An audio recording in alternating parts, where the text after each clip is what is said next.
নমস্কার বন্ধুরা, আজকের নিরামিষ রেসিপি হলো লাউ ডাঁটা পোস্ত। মায়ের ঘরোয়া রান্নায় সকলকে স্বাগত। এরকম ডাঁটা পোস্ত বানালে যে ডাঁটা খায় না সেও কিন্তু চেটে পুটে খাবে। তো চলুন রেসিপিটা দেখে নেওয়া যাক।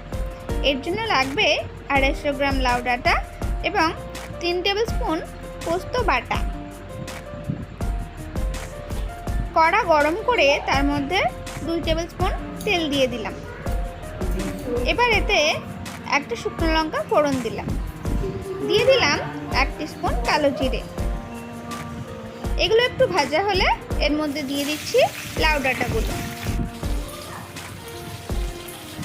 একটু 2 মিনিট নেড়ে চেড়ে নিচ্ছি। এবার দিলাম 1 টিস্পুন নুন। আবারও সব কিছু ভালোভাবে নেড়ে নিলাম।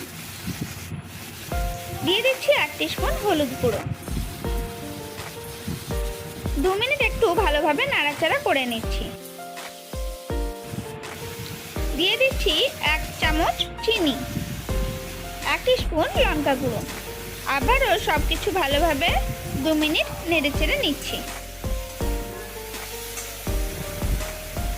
এবার এতে 2 কাপ জল দিয়ে দিলাম। তারপর ঢাকনা দিয়ে 5 মিনিট ডাঁটাগুলো সিদ্ধ হতে দিলাম। ডাঁটাগুলো সিদ্ধ হয়ে গেলে আবারও ঢাকনা খুলে কিছুটা নেড়ে চেড়ে দিচ্ছি।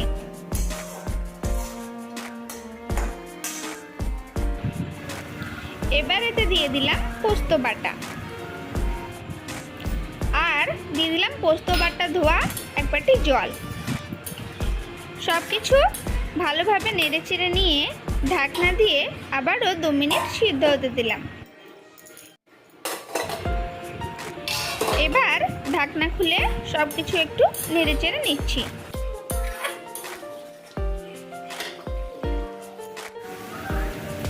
দিয়ে দিচ্ছি 1 টেবিল স্পুন মতো সরষের তেল।